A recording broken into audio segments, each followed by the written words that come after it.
Mapagpalang araw pagsapit ng takip silim. Isa ako sa mga silent listener.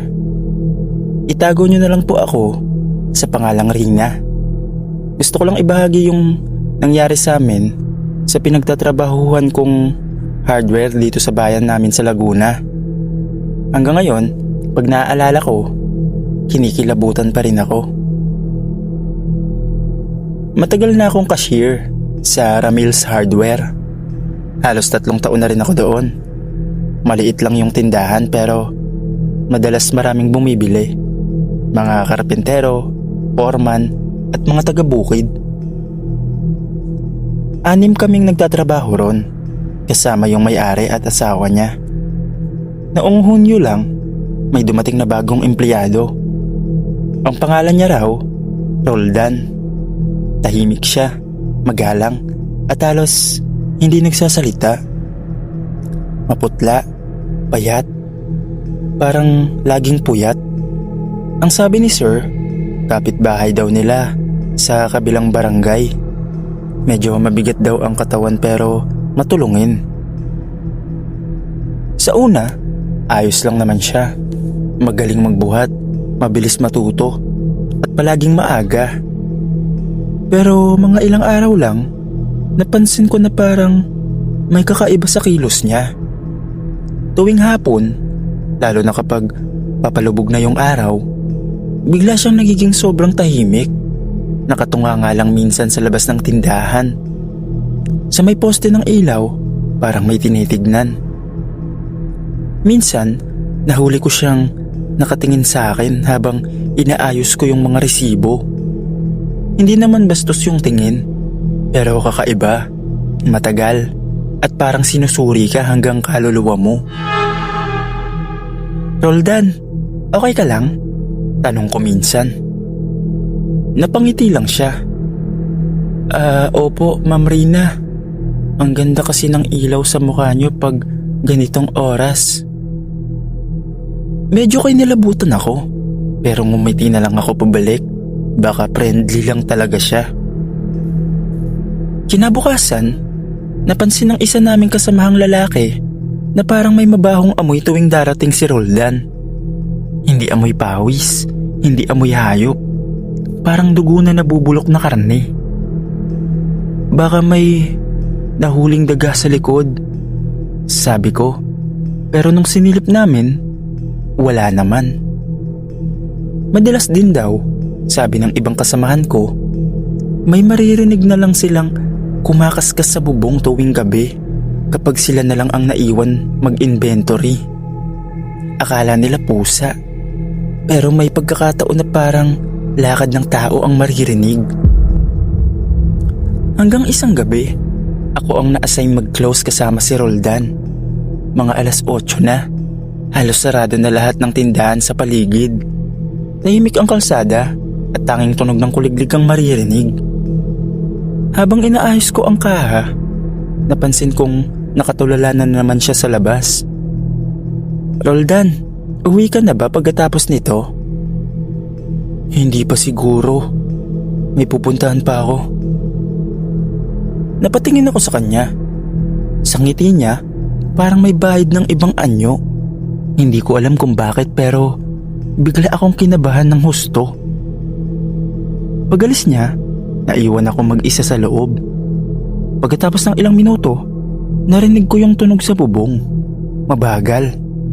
At parang may amoy ng dugo na sumisingaw sa hangin. Hindi ko alam kung imahinasyon ko lang, pero may naramdaman akong presensya sa labas ng bintana. At sa gilid ng salamin, may aninong nakadungaw. Tapos ayun na nga, may kumalabog sa bubong. Noong una, parang kaluskos lang. Pero habang tumatagal, bumibigat at lumalakas. Parang may kung sinong naglalakad sa yero. Mabagal, sinasadya ang bawat hakbang. Kinabahan na ako. Nilakasan ko ang radyo. Pero bigla itong nag-static. Parang may sumingit na boses na pabulong. Rina. Napahinto ako. Akala ko guni-guni lang. Pero pagkalipas ng ilang segundo, May malakas na kalabog sa bubong. Tapos parang may kumakaskas na kuko sa yero. Nang lingunin ko ang bintana, may aninong dumaan. Hindi tao ang naglakad. Nakayuko, mabilis at parang gumagapang. Hinilabutan ako ng husto. Kinuha ko agad yung rosaryo ko sa bulsa at binuksan yung ilaw sa labas. Pero sa liwanag ng poste, doon ko siya nakita. Si Roldan. Nakatalikod siya pero yung kilos niya hindi normal. Nakaarko ang likod. Parang may humahaba sa katawan niya. Nang humarap siya, halos mapasigaw ako. Namumutla yung mga mata niya at yung bibig niya may dugo. Dugo na sariwa.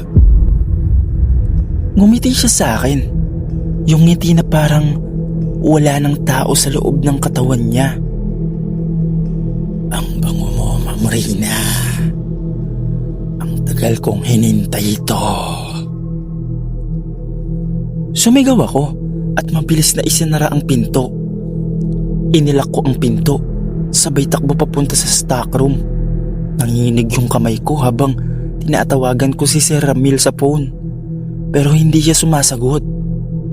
Sa labas, naririnig ko yung kalmot sa pintuan. Parang sinisikap niyang buksan gamit ang matutulis na kuko. Maya-maya, may narinig akong tunog ng pakpak. Parang malaking ibon. Nagsisigaw ako ng dasal. Ama namin, sumalangit ka. Paulit-ulit hanggang marinig ang busina ng tricycle sa labas.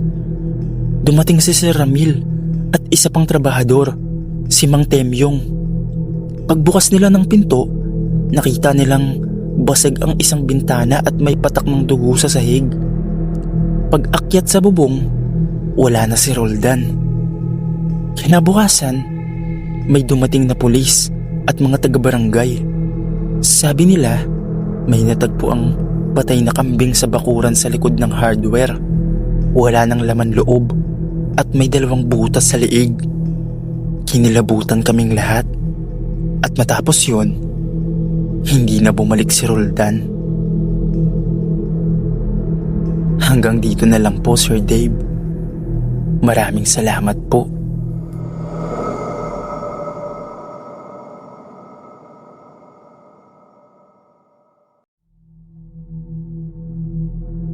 Ako nga pala si Roel, isa sa mga helper sa isang hardware store dito sa San Pablo. Gusto ko lang ikwento yung kakaibang nangyari sa amin nitong nakaraang taon. Hanggang ngayon, kahit gusto namin kalimutan, parang hindi kami tinatantanan ng mga naririnig namin at nararamdaman namin doon. Noong una, simple lang naman ang lahat. Plano ng may-ari na si Sir Densyo magtayo ng bagong branch ng hardware sa may highway, banda roon sa lumang lote nila. Maganda ang lokasyon kasi tabing kalsada at malapit sa palengke. Pero may isang problema. May malaking puno ng balete sa gitna ng lote. Sabi ng mga matatanda sa lugar, matagal na raw yung punong yon. Bago pa raw magka-eskwelahan dyan, nandyan na yan, sabi pa ng isa sa mga karpintero. May ilan pa ngang nagsasabi na may nakatira ron. Pero syempre, sa panahon ngayon, bihira na sa amin ang maniwala sa ganon. Lahat kami, busy lang sa trabaho. Noong araw na puputulin na yung puno, medyo tahimik ang lahat. Yung chainsaw man, 3 beses nabitin yung makina. Parang ayaw tumuloy. Sir, baka may diferensya lang, sabi ng isa naming kasama. Pero si Sir Densyo, medyo iritado na. Gawin nyo na yan, sayang oras. Pagbagsak ng puno, biglang lumamig ang hangin. Hindi ako nagsisinungaling. Araw yun, tanghaling tapat. Pero biglang nagdilim yung paligid. Pagtingin ko sa lupa, may nakita akong parang itim na likido na tumutulo mula sa puno. Akala namin dagtalang, pero yung amoy parang dugo. Kinabukasan, sinimulan na yung construction. Naging maayos naman lahat. na itayo ng maganda yung hardware bago ang pintura, maliwanag at modernong style. Pero pagdating ng gabi, doon nagsimula ang mga kakaiba. Una, sabi ng guard, may naririnig daw na kumakalansing na bakal kahit wala namang tao sa loob. Tapos minsan, nagbukas mag-isa yung sliding door kahit nakalak. Akala namin hangin lang, pero ilang araw ulit nang masira yung sensor at lagi daw gumagalaw kapag eksaktong 12:00 ng gabi. Noong ako na ang naka-duty sa gabi, doon ko naramdaman na totoo pala yung sinasabi nila. Habang nag-aayos ako ng mga simento sa may likod, bigla akong naamoy yung pamilyar na amoy. Malamig na lupa, parang amoy ng basang kahoy. Paglingon ko, akala ko may taong dumaan sa aisle ng mga pintura pero nang silipin ko, wala. Kinilabutan ako kasi kahit walang tao, may tunog ng mga yapak na mabigat, dahan-dahan, papunta sa may counter. Tapos may narinig akong mahinang parang boses na galing sa ilalim ng lupa. Bakit niyo ako pinutol? Napatigil ako. Hindi ako magalaw. Pakiramdam ko yung hangin sa loob, parang humihigop. At mula sa salamin ng counter, may nakita akong refleksyon. Isang malaking anino ng puno, kahit wala namang punong nakatayo sa labas. Pagkatapos kong marinig yung boses na parang galing sa ilalim ng lupa, halos hindi ako makagalaw. Parang may mabigat na hangin na bumabalot sa buong tindahan. Yung mga bakal at pintura sa paligid parang sabay-sabay na umugong. Akala ko lumilindol, pero walang gumagalaw sa labas. Tinignan ko ulit yung salamin sa counter at doon ko nakita sa refleksyon, may anino ng puno. Hindi lang basta anino, kundi parang may mga braso na hugis sanga, gumagapang pababa sa sahig. At sa gitna noon, may muka. Hindi tao, hindi rin hayop. Parang matandang lalaking nakangiti pero galit ang mata. Biglang pumutok yung isang ilaw sa kisame. Kasunod nun, sabay-sabay na nagbagsakan yung mga hollow blocks at lata ng pintura. Sumigaw ako, tumakbo palabas pero parang may humahawak sa balikat ko. Mabigat at parang ugat ng puno. Bakit niyo ako ginising? Yun yung boses na halos ikatigil ng tibok ng puso ko. Paglingon ko, wala akong makita, kundi itim na usok na unti-unting pumapasok sa sahig. Parang hinihigop ng lupa. Kinabukasan, pagdating ng may-ari at ng mga trabahador, nakita nila yung mga gamit na nagkalat. Parang nilindol ang loob. Yung CCTV daw, nagre-record pa nung gabing yon, pero pag pinapanood, puro static lang. Maliban sa huling segundo kung saan may malaking anino ng puno ng balete na dumaan sa harap ng kamera bago ito tuluyang nag-blackout. Simula noon, halos gabi-gabing may nararanasan kami. May maririnig na kaluskos ng mga dahon kahit sarado lahat ng pinto. Minsan may amoy ng lupat, dagta kahit simentado na ang sahig, at yung guard na naka-duty ng mag-isa halos mag-resign na dahil daw may babaeng umiiyak sa banyo tuwing 12:00 ng gabi. Walang tubig at walang linya ng kuryente sa bandang yon. Ilang linggo lang ang lumipas, nagsimula nang magkasakit si Sir Dencio. Hindi makatulog, laging masama ang pakiramdam. Ang sabi niya, gabi-gabi raw sa panaginip niya, may tumatawag sa kanya mula sa ilalim ng hardware. May tinig na paulit-ulit lang na nagsasabing, "Ibalik niyo ako. Ibalik niyo ako." Pagkatapos ng isang buwan, bigla na lang niyang sinabi sa amin, isasara ko na ang hardware. Walang nagtanong, lahat kami tahimik lang. Ilang araw lang, nakita na lang naming may bagong tarp na nakapaskil. For sale, Lot and Building. Wala pang isang linggo, may bumili raw. Pinaganda ulit, pinalitan ng signage, ginawang auto parts shop.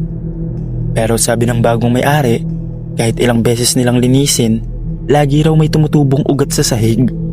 At minsan daw, bago pumutok ang ilaw sa gabi, may lilitaw na refleksyon ng puno ng balete sa salamin na ang kanilang counter. Hanggang ngayon, dumadaan pa rin ako minsan sa lugar na yon. Maganda na yung tindahan, maliwanag sa umaga. Pero kapag dumilim na, yung paligid, parang may nakabantay.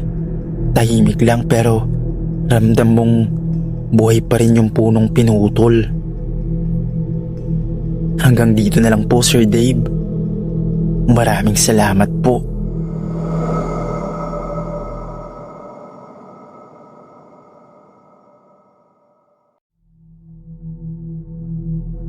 Magandang gabi, Sir Dave. Ako nga pala si Riel. Trabahador sa isang hardware dito sa Batangas. 3 taon na akong nagtatrabaho dito. At sa totoo lang, hindi ko mismo naranasan yung nangyari. Baka hindi ko rin paniwalaan. Ang hardware na to, pagmamay-ari ng pamilyang Almario. Ang tatay nila, si Mang Ernesto. Siya ang nagpatayo nito noon pa man. Mabait, masipag, at tinatrato kaming mga empleyado na parang pamilya. Pero noong isang taon, bigla siyang inatakay sa puso.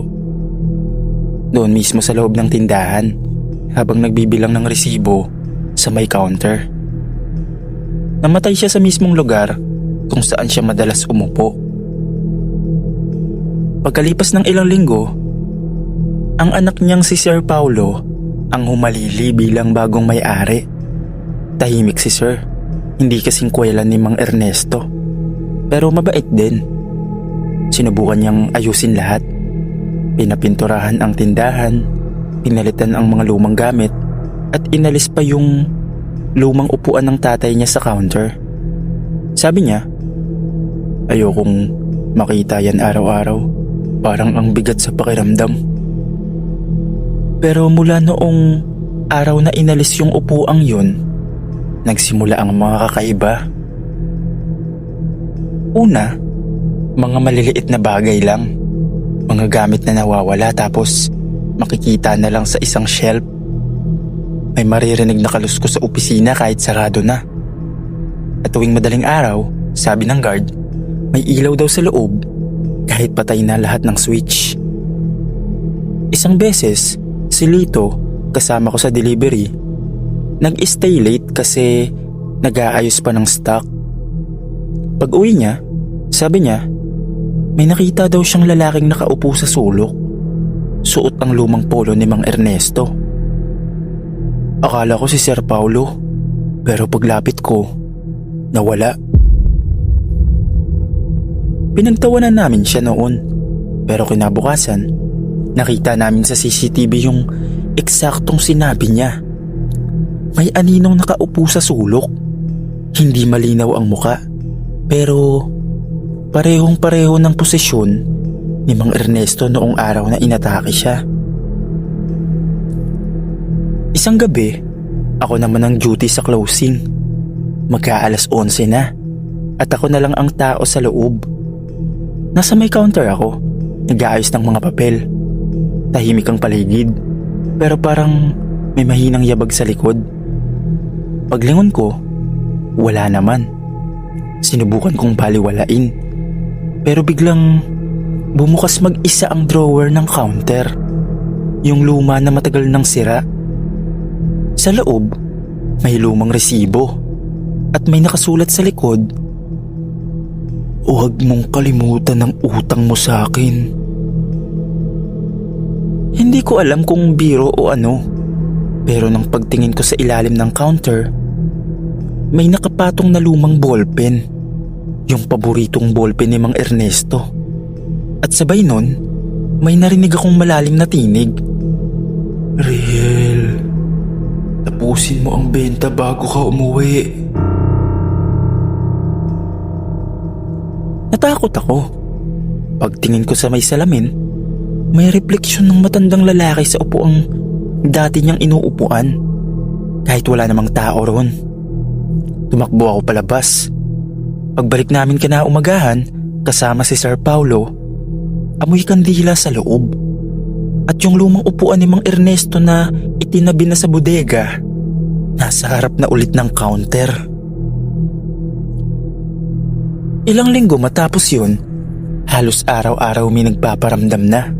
May biglang bumubukas na pinto, may resibong nagkakalat mag-isa, at may mga ilaw na kumikislap tuwing gabi. Lahat kami, pare-pareho nang nakaranas. Amoy ng tabako, yung paboritong paninigarilyo ni Mang Ernesto, kahit walang naninigarilyo sa loob. Si Sir Paulo mismo, isang gabi raw, habang nagbibilang ng kita, narinig niyang may bumulong sa tenga niya. "Ingat ka sa negosyo mo, anak." Paglingon niya, may malamig na hangin na dumaan sa balikat niya. Tapos gumalaw yung calculator mag-isa, tulad ng madalas gawin ng tatay niya dati. Simula nun, hindi na pinapalitan ni Sir Paulo yung upuan na yun. Nilagyan na lang niya ng kandila at maliit na larawan ng ama niya sa ibabaw ng counter. Sabi niya, kung nandito pa siya, baka gusto lang niyang bantayan kami. Pero minsan, kapag gabi at dumadaan ako sa harap ng hardware, kita ko sa salamin, may nakaupong matandang lalaki sa loob. Hanggang dito na lang po, Sir Dave. Maraming salamat po.